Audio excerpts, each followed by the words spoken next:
Bonjour. Comme vous, comme la plupart des Français, je suis profondément bouleversé par les événements récents qui ont vu des innocents, et tout particulièrement des enfants, assassinés gratuitement par un criminel fanatique. Les uns parce qu'ils étaient militaires, les autres parce qu'ils étaient juifs. Dans tout ce qui se dit en ce moment, le mot « religion » revient souvent. Qui pourrait croire que l'on peut commettre de tels actes au nom de Dieu? Qui pourrait croire que l'on pourrait imposer la foi par la force? Tout acte de violence au nom de Dieu est une violence faite à Dieu lui-même. Ce qui m'attriste, c'est que de tels drames soient travestis en spectacle. Certes, nous devons être informés, mais faut-il que nous le soyons de minute en minute, au risque de devenir des voyeurs et de ne pas respecter la souffrance de ceux qui sont éprouvés? Quant à l'attitude de certains politiques qui instrumentalisent ces drames, je sortirais de mon devoir de réserve si je disais ce que j'en pense. Souvent, je m'interroge sur la manière dont sont hiérarchisées les informations. Je ne suis pas le seul. Voici le mail que j'ai reçu d'un ami prêtre français qui passe quelques mois à Madagascar pour venir en aide aux habitants de ce pays. Voici ce qu'il écrit.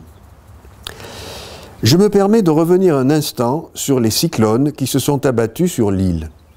Vous ne le savez sans doute pas, mais le bilan est de 80 000 sinistrés, ce qui signifie que tous leurs biens sont détruits, maisons, meubles, nourriture, culture. Je me doute que vous n'êtes pas au courant.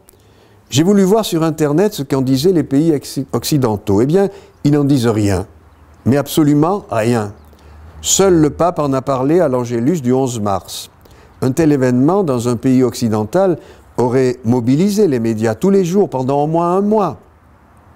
La une en France était composée au lendemain de la catastrophe, entre autres, d'une information capitale pour l'avenir de l'humanité.